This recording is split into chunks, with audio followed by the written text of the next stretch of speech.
Hello, and thanks for joining us today for ACI Learning's audit webinar. Have a question? Use the GoToWebinar question box and we will answer as many as we can at the end. Now let's get started. Hello, and welcome to ACI Learning's webinar series. I'm so glad that you've joined us. Today, our presenter is Adam Gordon, and he'll explain how can NIST help to protect the organizations you audit, alongside Dr. Hernan Murdock, ACI Learning Audit Instructor. Adam is an IT author, auditor, and consultant focused on working globally with the Fortune 500. He works across multiple industry sectors with focus on security, cloud, and infrastructure. Additionally, he holds over 160 certifications and is an edutainer at IT Pro TV, an ACI learning company. Dr. Hernan Murdock speaks at conferences in the U.S. and abroad, and is author of numerous articles and books on a variety of topics including internal audit, fraud, and more. He holds professional designations as Certified Internal Auditor and is certified in Risk Management Assurance. He currently serves as the Vice President of Audit Content at ACI Learning. So what exactly is ACI Learning? ACI Learning trains leaders in audit, cybersecurity, and IT, delivering lifetime learning to over 250,000 engaged students, professionals, and organizations across 6 continents. Many of you attending today may know or have heard of the MIS Training Institute, or MISTI. MISTI has been training auditors, risk and compliance, fraud, and information security professionals worldwide for over 40 years. MISTI is now part of and is being rebranded as ACI Learning. Check us out at acilearning.com and follow us on your favorite social media. Now, we'd love to get some questions from you as we go along, so please put your questions in the question panel in the GoToWebinar on the right side of your screen. We'll be sure to get your questions after the presentation. This webinar is being recorded, and a link of the recording will be sent to you within a week. You can also download today's slides and any additional handouts by clicking on the links in the handouts panel. Now, let's welcome Adam and Hernan to today's webinar. Hey guys, thanks for joining us. Hey, everybody. Nice to be here. Good to be with you. We are chatting about the NIST, or the NIST frameworks, and how they can help protect organizations today. Where would you like to begin? Yes, I think that this is a great topic and something that has been really, let's call it a troublesome subject for a lot of people for a while now, because cybersecurity is such a pressing question, challenge, risk. There are so many things about cyber. So as we look at this topic, we would like to leverage some of the tools that are available, some of the frameworks that are available, and NIST definitely is one of those. So Adam, where should we begin as we think about where things are going as we make this transition? In some cases, the cloud perhaps provides a good starting point. What do you think? So I do, and I like jumping in, as we say, but jumping in with an eye towards not only where we are, but where more of us are going on a regular basis. You know, the lift and shift that's occurring in modern infrastructure platforms and organizations that may not be cloud-centric and cloud-forward today, but are moving in that direction more and more, perhaps because their suppliers are already there and encouraging them to do so as well, perhaps because their customers want them to be there, or perhaps because they're already there, but not necessarily across the entire organization. I think cloud, we can all agree, regardless of where we may come from and what we're comfortable with, that it touches every aspect of what we do, whether we're talking about our organizational life or our private life. And so, Hernan, I think jumping in with the cloud is the perfect place to be. And when we think about the cloud, we think about the ecosystem that the cloud involves, right? So what's that landscape look like? And as we talk about the cloud landscape, what we're thinking about more and more is the ability to understand all the different players that are making up what we think of as the cloud today. And there are many names on the screen as we're talking that you're probably familiar with. We all consume services from or are interacting with one or more of these companies probably multiple times a day, both in our organizations, outside of our organizations, and certainly, as I suggested, in our professional lives, but also in our personal lives, right? We're buying things from Amazon and using services that are hosted in Amazon's cloud fabric, just like we probably are using services in the Microsoft Azure fabric. And we're all certainly using Google on a regular basis. What would a day be without Googling something? Hernan, I know I'm old enough, and I'm thinking you may be as well, although you wear your hair a lot shorter, so it's harder to tell. But I can remember a time where Googling something was not a verb. And I think you can also. And most of those people that are with us today watching probably are doing this and have done this long enough that you can remember a time when we didn't look things up using the cloud. We went and talked to one or more of our peers, our colleagues, people we worked with, and tried to understand that knowledge that was tribal, right? That was inside the organization, often passed down from one or more of those more senior people that were mentors to us, and perhaps ultimately over time that we became and took on that role to others.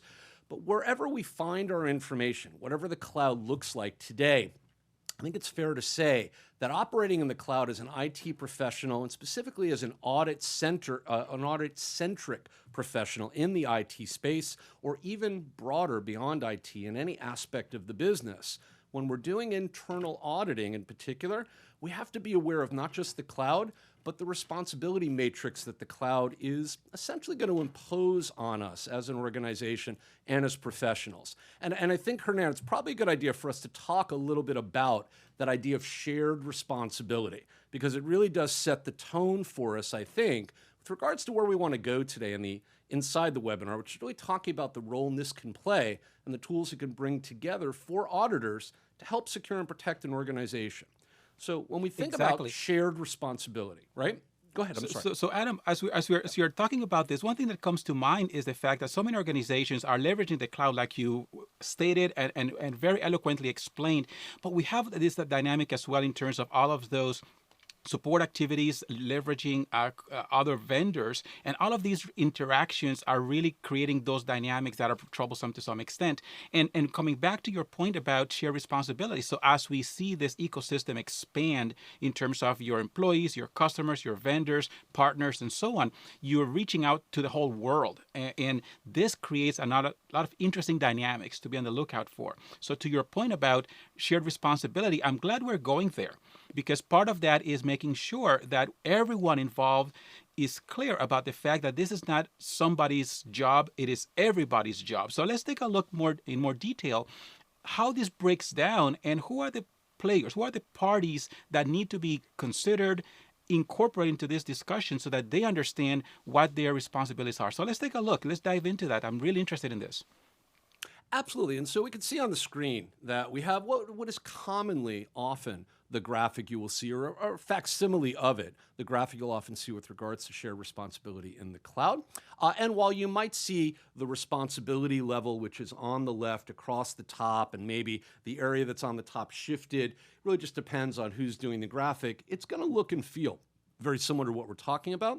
And what we did is we included the on-premises environment at the very top row so that you can see that all of the responsibility based on the color coding in the diagram, which is the lighter blue shade, is going to fall squarely on the shoulders in the lap of the cloud customer. Essentially, in other words, when we are running infrastructure on premises, all of it is managed by, secured by, overseen by, monitored and maintained by us, whoever we are in the IT, the audit, and the infrastructure space in that organization, whether it comes to physical security, application level controls, client and or endpoint protection, whatever that category is, as we look at the indicators at the top across the different columns that make up the diagram. But as we move into the traditional cloud services as a service offerings, right, that NIST has provided and documented for us, NIST SP 800-145 and 800-146 are two of the documents that should be in all of your toolkits as auditors today. We're going to talk about where to find these documents and other tools and why they're relevant and important to you. But these documents lay down the foundational understanding that all of us globally are operating under and around with regards to what cloud is, what the defined as a service models that are accepted globally are, the three that are on the screen, IaaS, infrastructure as a service, PaaS, platform as a service, and SaaS, software as a service, excluding the 5 million other as a service made up offerings that vendors are always trying to talk about and market to. There's lots and lots of as a service discussions in the world, but the reality is the only ones we can all agree on, we can stand on, we can define, And therefore, we can operate not only understanding what those meanings, those definitions are, but operate from an accountability and auditability perspective with, because we could speak the same language, are the ones defined by NIST in these documents. And along with those, we have the 4 cloud service models, right? We have the ability to be able to understand, or excuse me, the 3 cloud as a service models, and then the 4 deployment models, and as well as the vocabulary associated with cloud. So 2 very important documents for you to put down on that scratch list or tool list you're probably going to want to start making as Dr. Hernan and I continue talking about the role NIST can play to help you in this area. But when we look at IaaS, for instance, and we see there begins to be a breakdown and a split, a change in that responsibility area, it's not just all the cloud customer, it's now the customer, but there's also the cloud provider. And as we move through PaaS and then ultimately down into SaaS, we see a shift away from the customer towards the provider with regards to responsibility.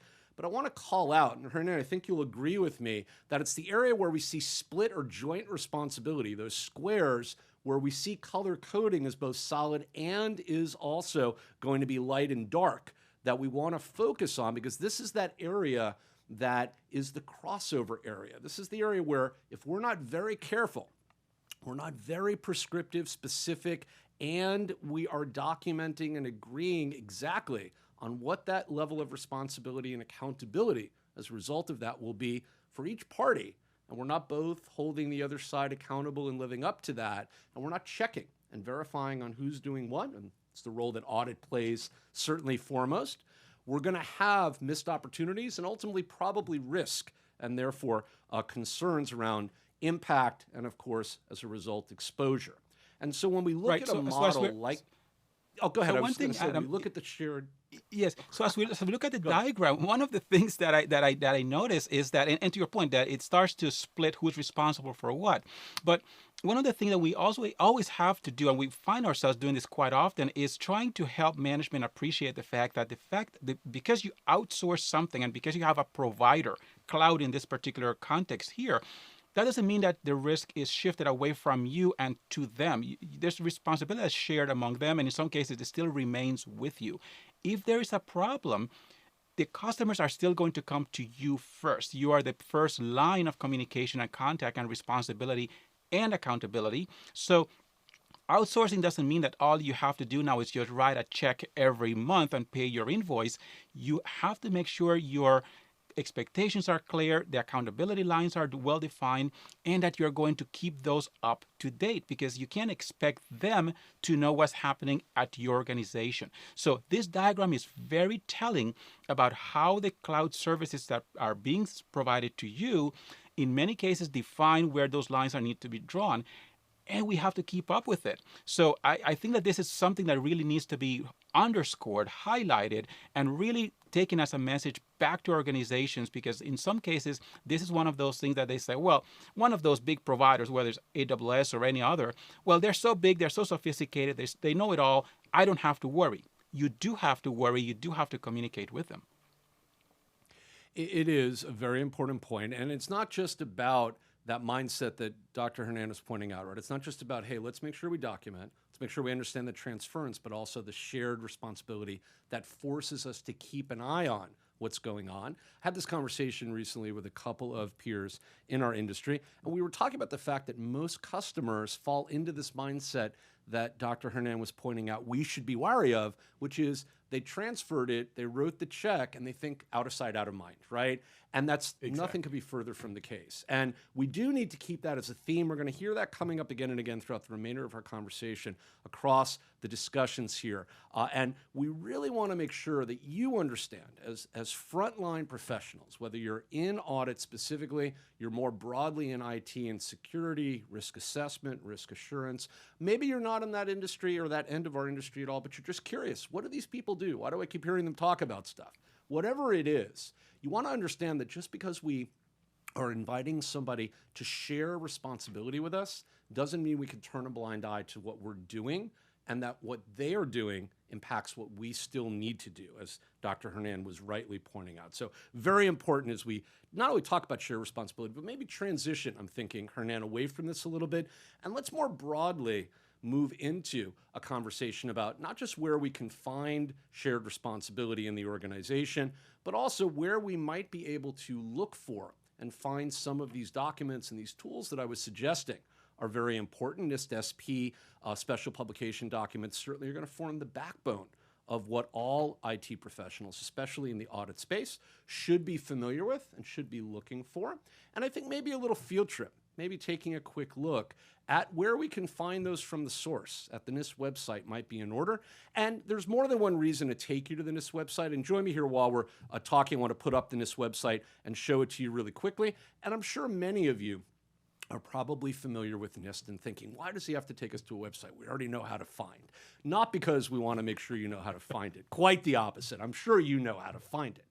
But do you know how to find all the hidden gems that are there? And as Hernan and I were talking about this webinar, trying to sketch out what we wanted to cover and how best to introduce this information in a meaningful, impactful way, but also a way that gives you takeaways that are tangible and actionable as you go back to your organizations immediately, I suggested that one of the things a lot of my customers, my students, and many of you may struggle with is not knowing where NIST is and what it is, but what it does for you that's relevant in your particular focus area. Let me show you what I mean.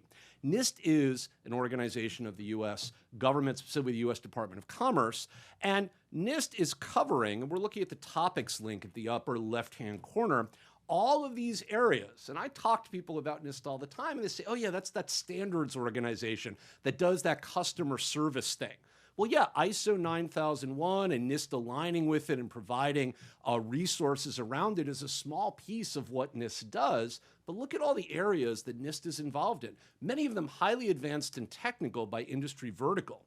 And as a result of that, it's very easy for us to get lost in here and not necessarily pick up on the key things we need. Let me give you an example. Looking at this list, I see cybersecurity in the alphabetized list in the first column at the lower left. I see information technology about halfway down the center column in the I's. And over on the right, I see resilience, I see standards, and I see, although it's not directly related to what we're doing, but indirectly it certainly can be, I see public safety and transportation, which are two verticals that are very critical to the kind of things we talk about. And I see infrastructure as well. I see health. I see lots of areas, in other words, that have a specific need for guidance in multiple industry verticals that we as IT and audit-centric professionals are probably looking for.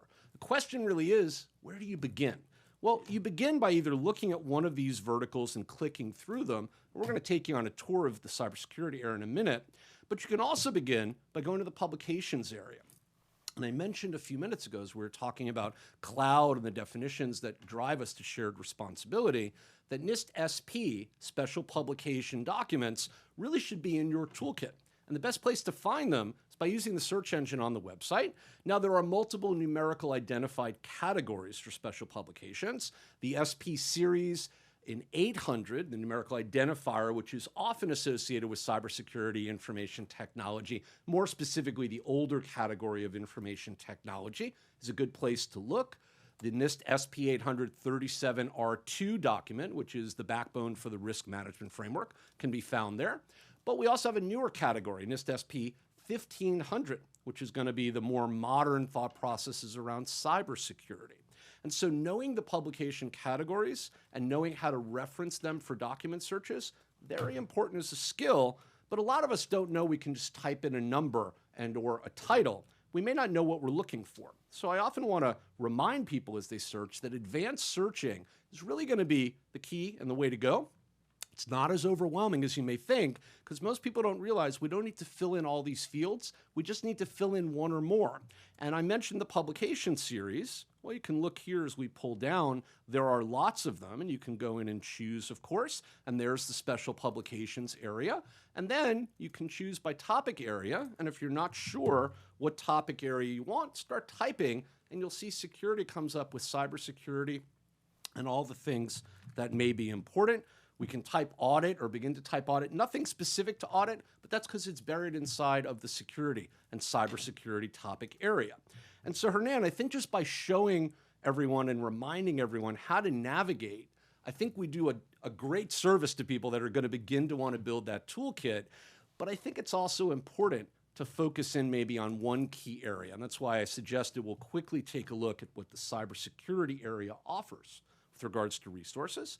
And when you click through the cybersecurity topic, you get, and this is why I love being able to go down and drilling into one of these areas, you get a featured content list. And two of the elements that we want to look at, the cybersecurity framework, what's called the NIST CSF, and the risk management framework, which is the RMF, which is right there, are going to be front and center in this featured content list. And if we click through any of those links, we'll be taken to different landing pages, which we'll show you in just a moment. But you'll see there's also a bunch of additional information about different cybersecurity topics that are trending, very important today. Things like IAM, Identity and Access Management. What good program on cybersecurity would be complete without awareness and training, especially in the middle of Cybersecurity Awareness Month, right? Happy October, by the way. And risk management resources, as well as all the things associated with areas that we want to know more about. So Hernan, any thoughts just about some of the resources as we're quickly taking a look? Well, I think that they're very comprehensive and quite extensive, and I appreciate you taking the time to walk us through, and just brief, but still very helpful to have a sense about what is there and what are some of the tools that are available to us. And it's all free, right? All of it is free. Yeah, that's a great point, and thank you for reminding not only me to mention it, but for bringing it up. All of the resources NIST provides are free. They are U.S. government backed, but they are sponsored by the U.S. government, freely available for download. All you have to do is click. Speaking of clicking, let me quickly show you two areas that you'll want to go deeper in, although we're not going to have too much time to cover them in depth in the discussion today. We are focused on all up, how NIST can help you as an organization and auditing within that organization to secure your resources, your assets more effectively. The cybersecurity framework, the NIST CSF, and the NIST RMF, the risk management framework, are two forward-thinking frameworks, very important for us to be aware of. If you're not familiar with either or both of them, it's a great opportunity for you to click through the resource list and learn more. Remember, from that landing page we were on just a moment ago, we can follow either of those links, and we can then simply be taken to those landing pages that I'm showing you. The cybersecurity framework is made up, as you can see, of a 5-step or 5-phase process flow from identifying, protecting, detecting, responding, and recovering around resources, broken into a core set of functional elements, a tiering solution that helps us to identify and prioritize action and control mechanisms that are then gathered together and are created and deployed as what we call profiles to help us then apply and protect the areas of the business that are going to benefit from that implementation. And you can see information about it. There's a bunch of resources here. You can also click through the risk management framework link, be taken to the RMF landing page. Now, the RMF has had several recent lateral updates to it. The Biden administration, since it came into office in the beginning of 2021, has been very, very busy making sure that they are putting out a variety of different updates. So it's very important for you to note those overview recent update areas, including the enhanced, improved online tool set that's available for security and privacy control assessment under SP 853, which is the de facto standard for the control sets that are applied to achieve not only security, but to achieve risk mitigation and then the accountability through audit that we seek to prove and to validate as we look at auditability within the organization. And we also have an update to the NIST publication 853A R5, not to be confused with 853 R5, two distinctly different ones. This focuses on how we assess those security and privacy controls specifically. So really important to look at all that, but it's important to also be aware of the RMF framework. And you can see the steps here, starting with prepare and moving clockwise around to monitor. And again, if you need more information about these, lots of documentation here. We also have not only the opportunity to talk about it with you in webinars like this, but we also have resources such as courses that we offer through ACI Learning, whether it's Dr. Hernan, whether it's myself, or any of the other subject matter experts that do training for ACI Learning and IT Pro TV all up. We actually have courses on all of these frameworks, and you can certainly check them out with us if you're interested in learning more. So Hernan, we've talked a little bit about the CSF and the RMF. Go ahead, I'm sorry. I have a quick question. So, just to help our viewers get a sense about what they will find as they click further into some of these categories and items, because some of these are checklists and they're questionnaires and templates that users can benefit from, and they're written in English and I'll say standard English or everyday English, in the sense that they're basically setting up a question. They give you a placeholder for you to put in there based on your organization, the system that you're using, or the activity that you're engaged in. You fill that in, you finish off the sentence, you have the different response alternatives, and it helps you really get a running start into how you're going to go about filling out some documentation around these risk and controls. Is that really what they're going to be finding once they drill down into some of these? I just wanted to give them a visual on some of that, because I would like to move on to how we then take that and move it into the different phases of typical audits, right? Planning, fieldwork, and reporting. But before that, is that kind of what some of these templates will look like? So they can look like that, and that's a good way, I think, to summarize the logic of them. Templates are just that, right? They're templates, and everybody has a slightly different flavor and variety that they may want to use as they customize them. But absolutely agree. I think it's fair to say that off the shelf, certainly, and without too much modification, they're all going to follow that similar flow that Hernan was just describing. And Hernan, I like the idea that we're transitioning into the way in which we can view the flow, I'll call it the workflow, right, of what those auditable activities are going to be as we move through a traditional audit, linking this information. And I often think of that as the before the audit, the during the audit, and the after the audit kind of thought process. So maybe we could talk a little bit about what goes on before an audit in this planning and preparation phase that we're often thinking about. And these templates you suggested, right, are going to help us to do that, certainly. But I think about the fact that there's often planning and scoping activities that have to take place. And I think probably, without exception, I hope everybody would agree with what I'm going to suggest, that one of the single most important things we have to do before any audit, and as we're planning and scoping, and certainly I do before I do much else when I sit down with customers to discuss a potential engagement, is I want to understand the requirements they have. Is this an audit that's being driven because there's an internal need? Is it a pre-audit, which will then lead to an audit that is regulatory in nature, because maybe we have a statutory requirement on a yearly basis to derive an audit and show findings and understand whether we do or don't meet that bar? Maybe this is being done as a preventative or proactive measure to assess where we are with regards to some upcoming activity. Maybe there's a merger and acquisition in the wind. Maybe we're looking at launching a new product line. The list is almost endless for the activities that could potentially spawn a discussion around audit, but I want to understand the requirements, and I want to capture those.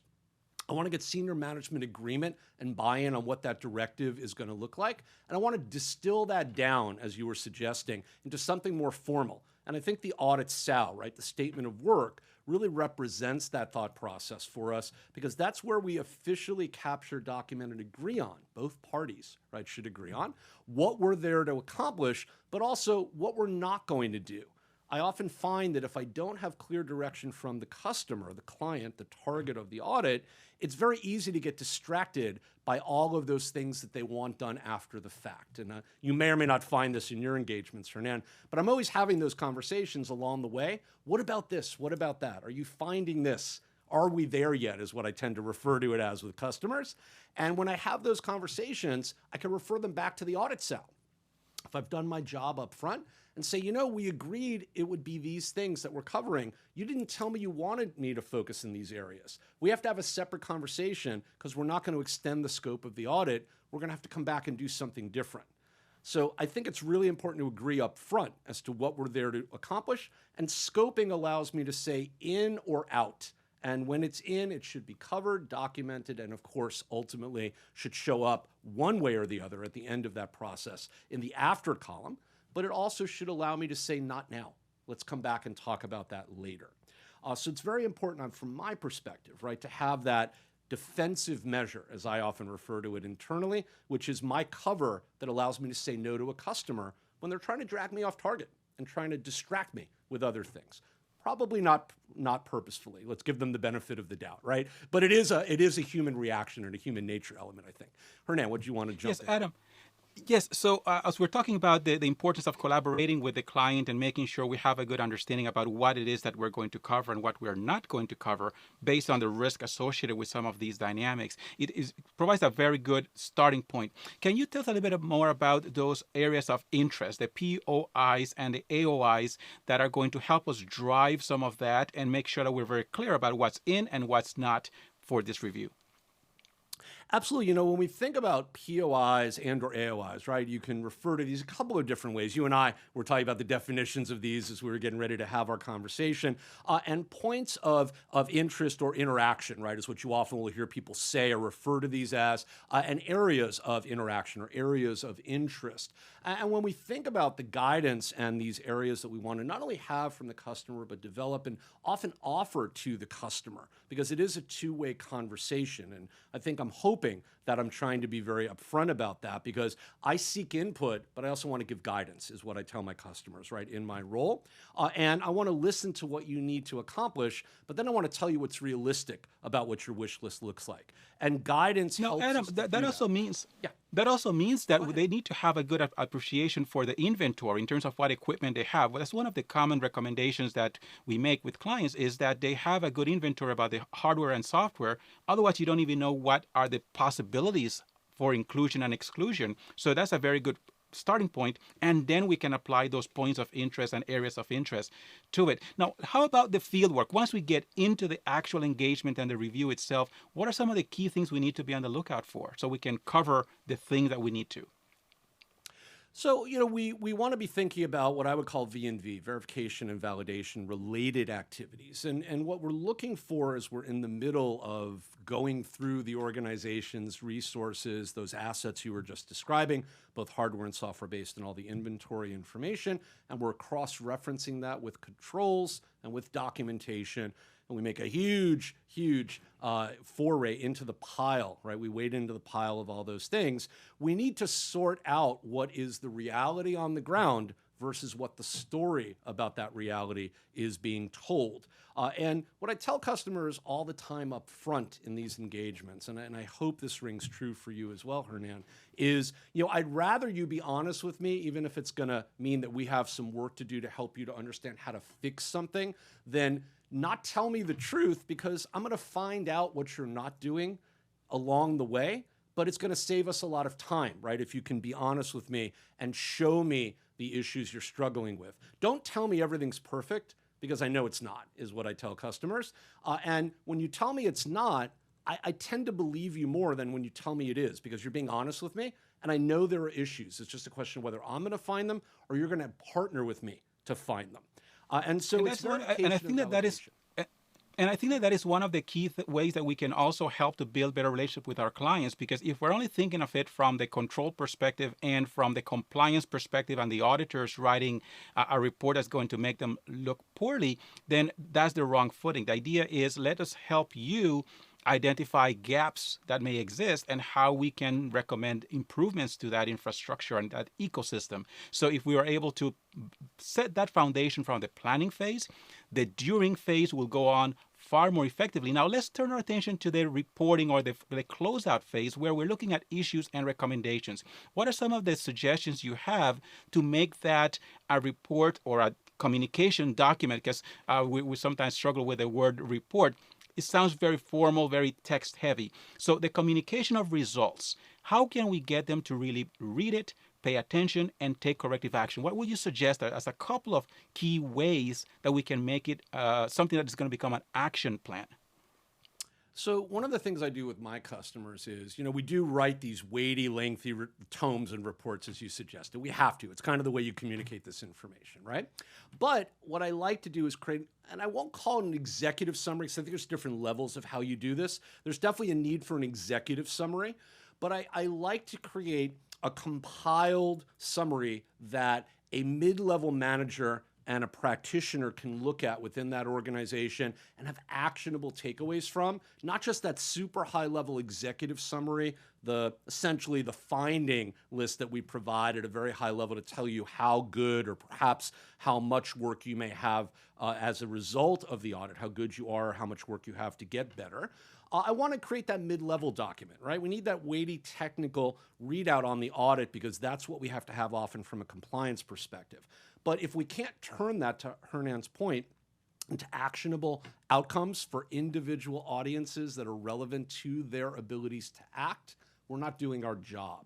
And so I like to create a couple of different versions of that, a little bit more technical for the tactical executors, a little bit more higher level, a little bit more operational for mid-level managers, and certainly at the very highest level, the strategic level, I like to touch on that executive overview, executive summary we tend to give to C-level executives in the organization, really talking about high-level risks and financial impact, right? Making that connection for them in language they understand.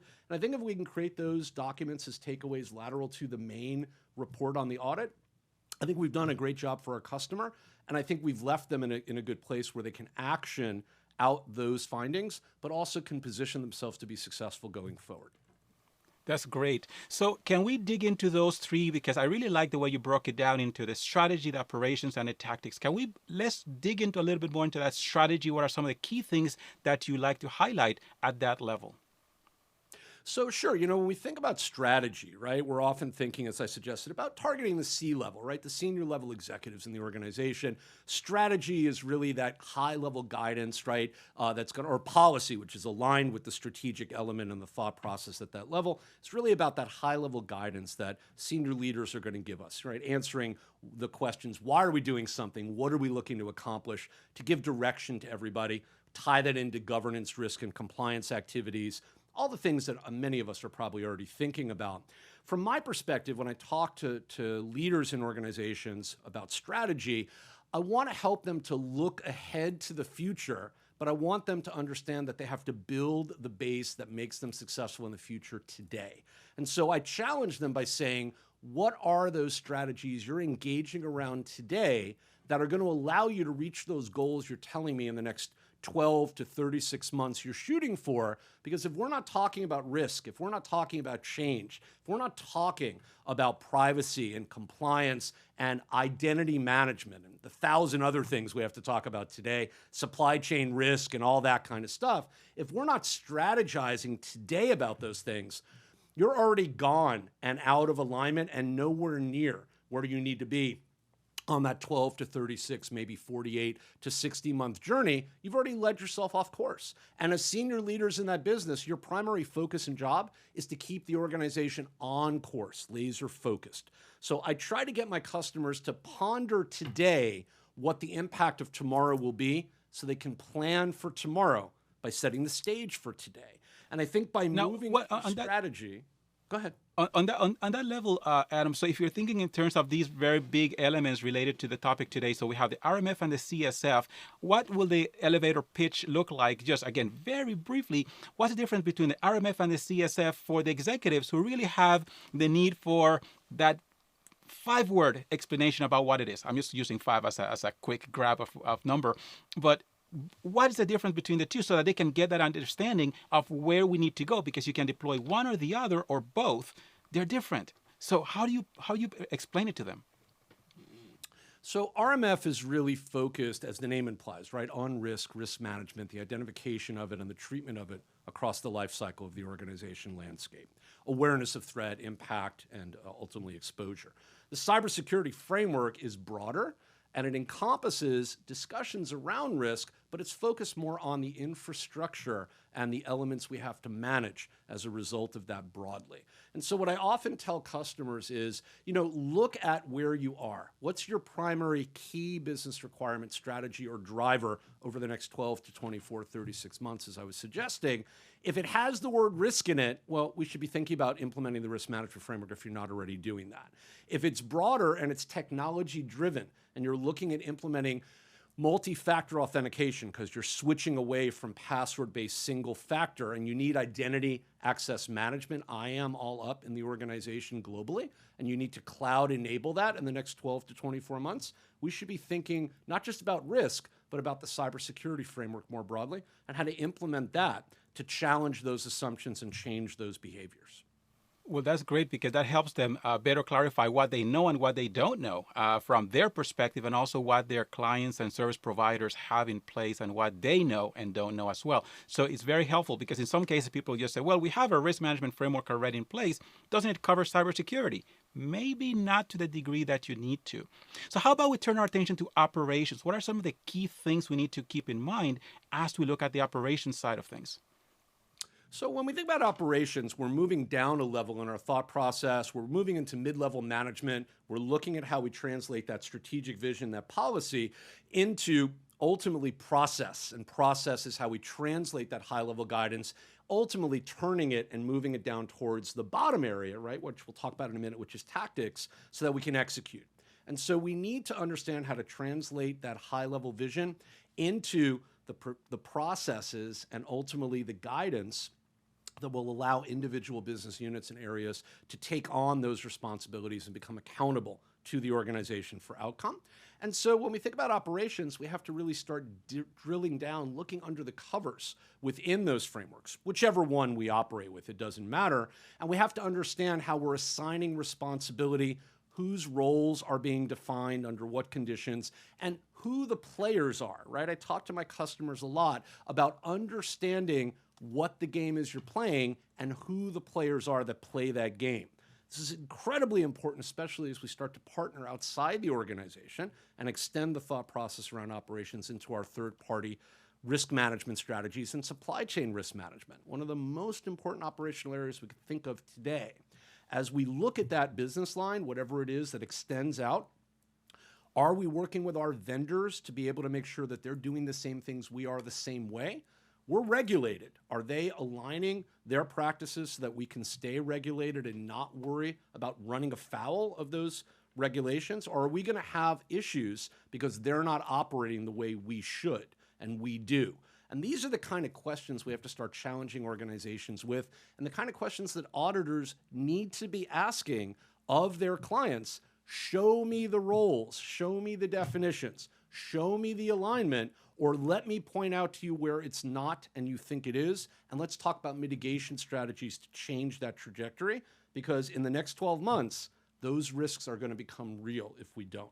And that's the operational conversation that I think we need to be having at that level. And one of the things that come to mind as well is the magical word contract. What exactly did we agree that they will do, that we will do, so that we can definitely ask those tough questions? So absolutely, I think it's very important to have clarity around those things. Another thing that I'd like to spend some time with is on tactics. A lot of people obviously spend a lot of time on the day-to-day managing operations on a tactical level. So what are some of the key things that our viewers should walk away with when it comes to that level of appreciation and focus?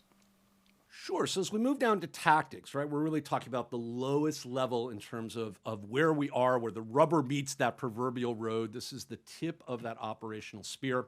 This is where we see procedure, where we're executing, we're talking about how we're going to do things, and as a result, measuring those outcomes. And this flows back up to strategy and operation, because I have this conversation with frontline security and audit professionals all the time as I'm on site working with customers.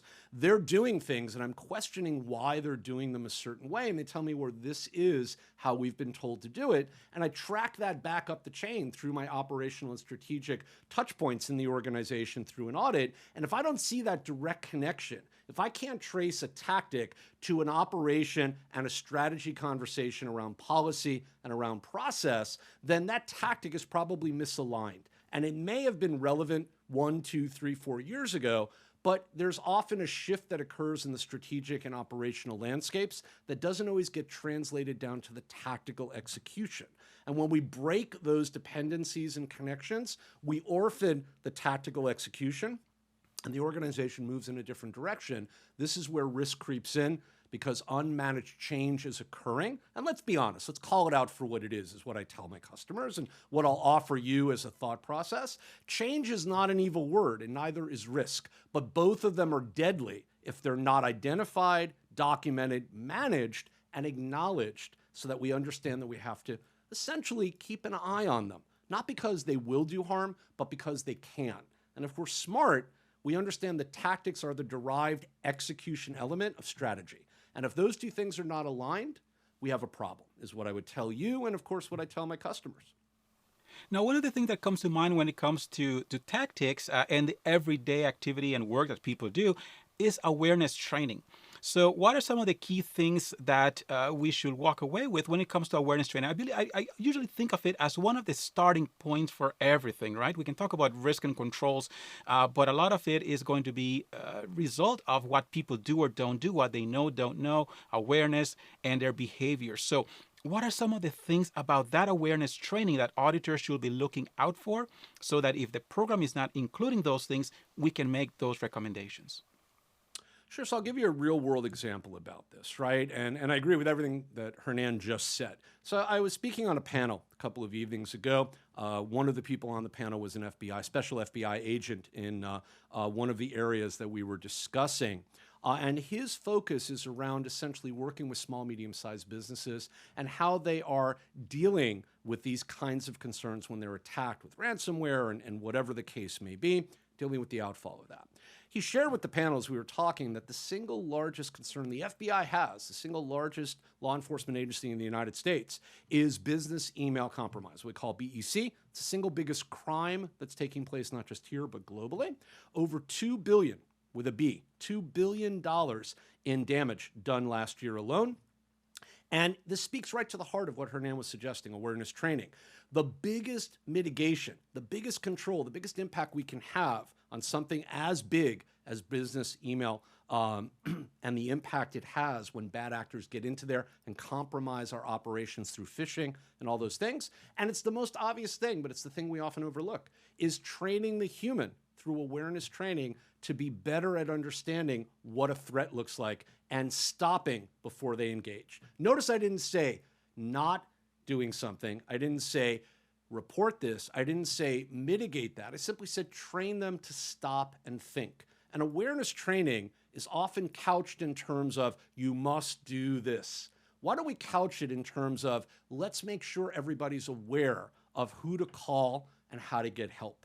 I'd rather have you call a professional and have them assess the situation than teach you how to assess a URL and tell me whether you know how to tell me whether it is actually a bad URL that's going to lead to compromise or it's a good URL you can safely click on. Trained security professionals have trouble figuring that out. How is an average information worker going to do that? Let alone an audit professional who has limited connection with those professionals and no way to train them in a meaningful way. What I want audit professionals to do... Go ahead. I was just going to finish my thought, if you don't mind. Yeah, sure. Go ahead. What I was just going to say was I would love audit professionals to be able to become that resource of capability within an organization. Give guidance on how people can act when we're not there so that when we are there, things not only look better, but it's because they are better. And if we can fulfill that role under awareness and all the other things we could think of, what a different world it would be. We'd become so much more empowering as professionals and be able to do a lot more to really then safeguard the organization all up. I'm sorry, Hernan, I didn't mean to cut you off. No, that's fine. You were making a very important point, and we want to make sure that those are made before we move on to other topics. So no worries there at all. One of the things that I would like us to do, if possible, is to take a look, for example, some of the again, building on what we just said about awareness training, right? We used some acronyms early on. We talked about IaaS, right? Infrastructure as a Service, and then PaaS and SaaS and so on.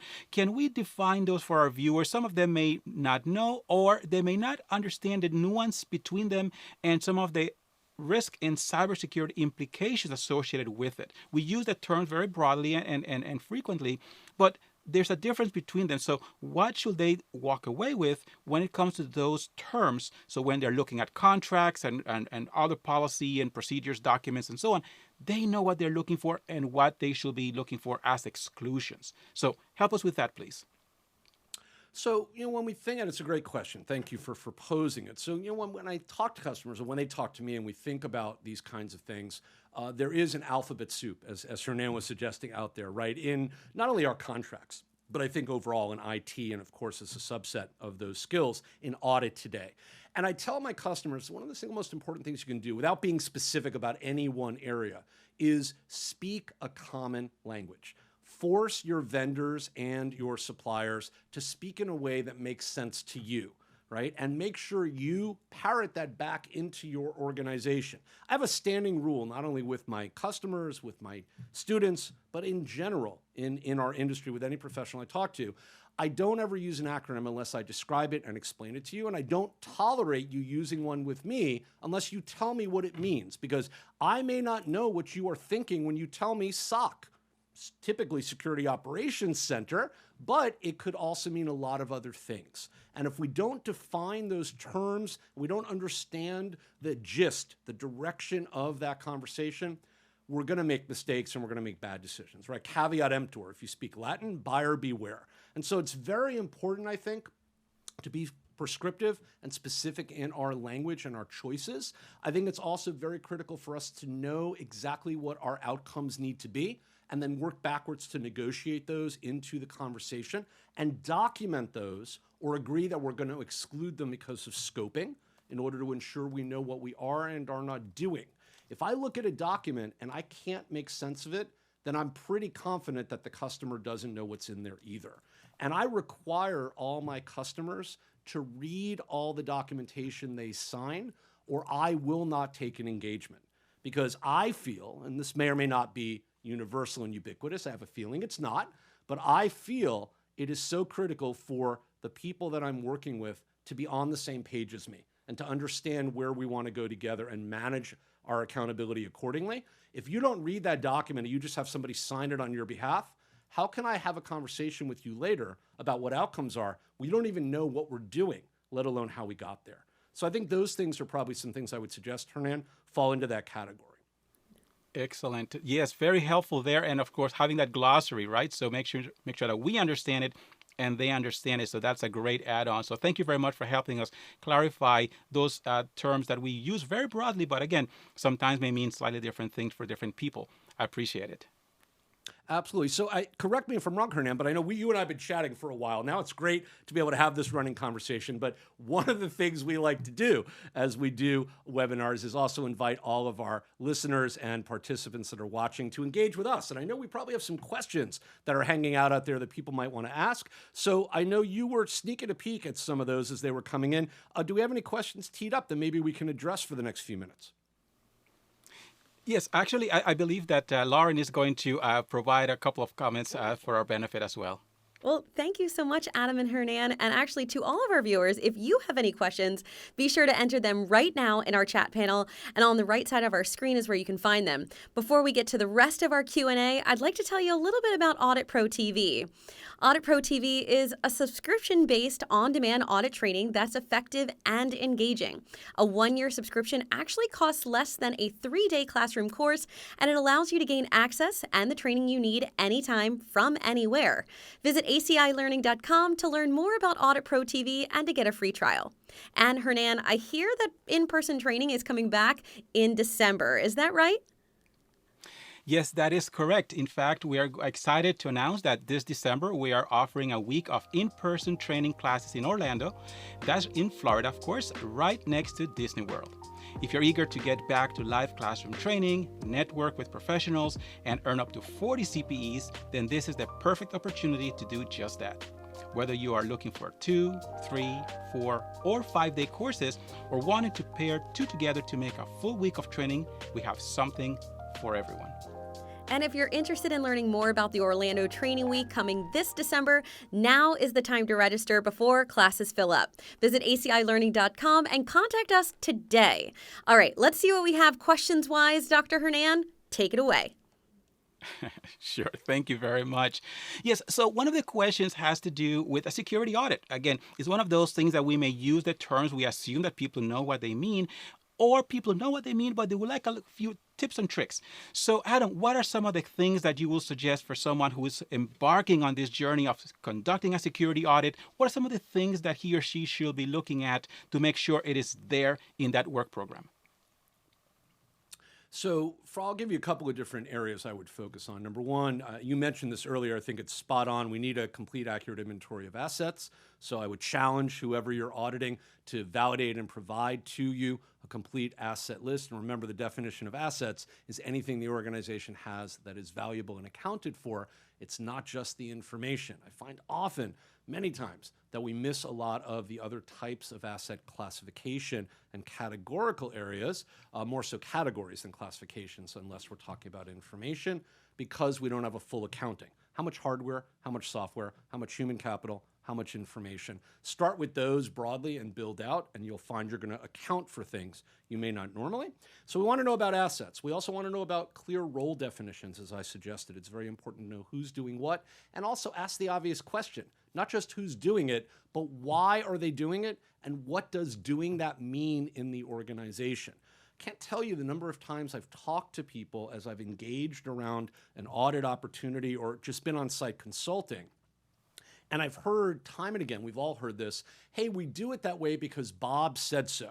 Well, I don't know who Bob is. I'm not sure why he said so. And I don't really know what he means by doing it that way. Can you help me? And they look at you blankly and say, no, we've always been told to do it that way. That's not an acceptable answer, by the way. And as an auditor, that's the exact thing you need to push back on and write up as a finding. If the best they can tell you is we've always done it that way, then they're clearly not understanding how to manage change and risk in an organization. And it's your job to call that out. So I would focus in those areas. I'd want to have a toolkit that's flexible and is specific to the organization, but gives me the flexibility to go beyond the organization into the supply chain if I need to. I want to understand cloud and the impact of cloud on that organization. I want to understand supply chain, and I want to understand extended risk associated with that supply chain. If we can define those areas, I think we've done a lot to get down the road, Hernan, at least in the beginning anyway, with regards to security audits. On that note, Adam, there's a question in terms of appetite, and you and I understand that there's a big risk associated with it. There's a lot in the media, of course, as well, but there's in many cases this mindset that it can't happen to us, it won't happen to us. It's out there, but it won't affect us or won't hit us. If there's no appetite, what are some of the ways that we can leverage maybe NIST or other resources to help our management team appreciate the sensitivity of this topic and help them take the right steps to move in that direction to harden their ecosystem? Absolutely. And so I forgot to mention in the last answer, and I want to throw this out, so I think it's a segue to this one. The other thing I would often look for, and this is also important, if you're not part of an internal audit team, but are perhaps coming in as an external or third-party auditor, this is very important because you don't have that historical reference to what other audits were, and as a result, what outcomes would have been in prior years. I always ask to see the last 2 or 3 years worth of audit findings and audit reports. I want to know where I'm starting from by building on the shoulders of other work that's been done. I don't want to start fresh and assume nothing's wrong because I know things are. And if organizations are not comfortable sharing that, it's a big red flag when you're going into an audit. So keep that in mind. They have to be honest about the past in order to help you be preparing them, right, to be better in the future.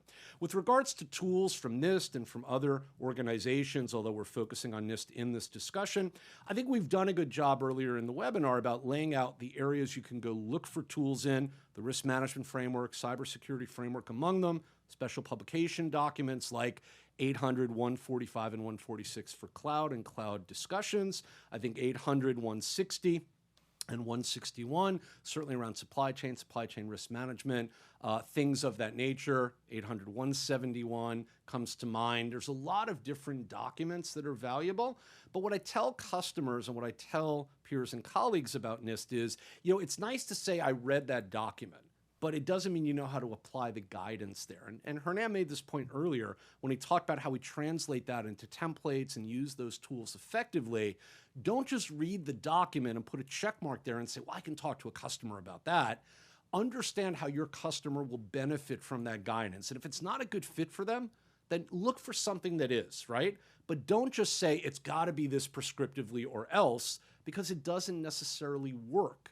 And a one-size-fits-one solution is a good thing, but it's not always the right thing. Sometimes there is a need for broad guidance that is standardized. That's why we have ISO standards and NIST guidance. But we then have to tailor, scope, and supplement that to the unique operational landscape we are finding as we go to audit. And we can't be afraid to do that as long as we can document the mindset of why and understand the business requirements and the drivers that are pushing us there. Okay, so another question that I'd like to ask you, it has to do, or is coming from one of our viewers, is a formal written strategy necessary as a foundation for your cybersecurity? So is it required by any standard? But I think broadly as well, how about looking at the strategy of the organization, making sure that there is reference to cybersecurity? If there isn't one, is that required? Is that going to be helpful or not?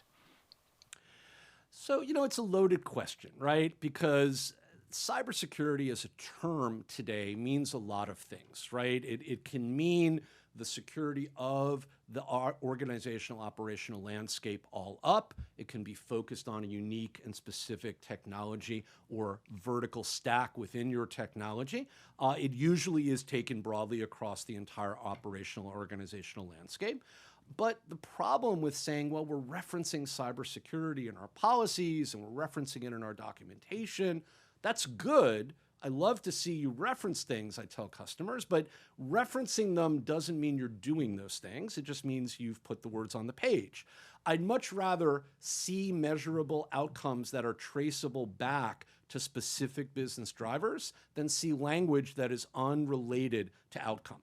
And this is the challenge we have, not only when we audit, but when we write policy, and of course, as we translate that through process and into procedure, is we lose our way. And I'm not a big fan of using keywords just because they're popular. I'm a big fan of documenting the reality and showing me how you're translating that back to business requirements so I see that one-to-one connection. So I don't think it's a big deal not to have cybersecurity in your policy documents, specifically as a word or a phrase. But I think, to having said that, I do think it's important to call out risk and change and make sure you're comfortable referencing them and understand how to link them back to the key objectives, the key drivers that your business is looking to accomplish. The key question I ask, or I challenge customers with when they come to me with documents and say, well, do we need this language, blah, blah, blah, whatever that is, aside from legalese, right, the legal requirements that must be there in some cases. What I challenge them with is, I say, look, why are we looking at this document? What is it meant to represent to you in your organization?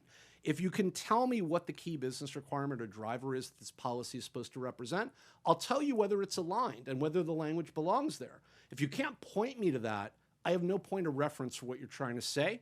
It looks pretty, but I don't really know if it's relevant, is what I'm trying to suggest. And Hernan, I think relevancy is the key filter there, not necessarily the word, but does that word relate back in a dependent way that we see, right, specifically? I think that's really the key metric we want to stand on. I agree on that term, on that note. Absolutely. Now, one last question that we have has to do with training. We've covered quite a bit. You showed us in a demonstration of the website just how much content there is. Is there training on the NIST framework? And I know it's not just one, there are several. So the RMF, the CSF, is there training on the NIST that people can go to in terms of, for example, self-paced training or otherwise that they can avail themselves of?